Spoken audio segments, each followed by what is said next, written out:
Welcome to JTV news. ప్రజాపాలన కార్యక్రమంలో దరఖాస్తు చేసుకున్న అభ్యర్థులలో అర్హులైన లబ్ధిదారులకు ప్రభుత్వ సంక్షేమ అభివృద్ధి పథకాల ఫలాలు అందించడం జరుగుతుందని మంచిర్యాల జిల్లా కలెక్టర్ కుమార్ దీపక్ అన్నారు.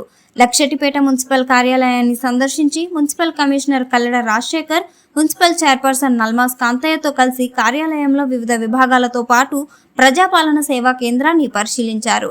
ఈ సందర్భంగా జిల్లా కలెక్టర్ మాట్లాడుతూ ప్రజాపాలన కార్యక్రమంలో అర్హులైన లబ్ధిదారులకు ప్రభుత్వ పథకాల ఫలాలు అందించేందుకు అధికారులు సమన్వయంతో పనిచేయాలని, మున్సిపల్ పరిధిలో చేపట్టిన అభివృద్ధి పనులను త్వరితగతిన పూర్తి చేసేలా చర్యలు తీసుకోవాలని తెలిపారు.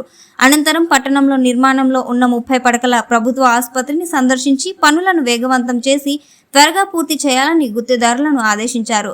ప్రభుత్వ ఆరోగ్య కేంద్రాన్ని సందర్శించి ఆసుపత్రికి వచ్చే ప్రజలకు మెరుగైన వైద్య సేవలు అందించాలని, ఆసుపత్రి భవనంలో ఏమైనా మరమ్మతులు ఉన్నట్లయితే వెంటనే చేపట్టి పూర్తి చేయాలని తెలిపారు.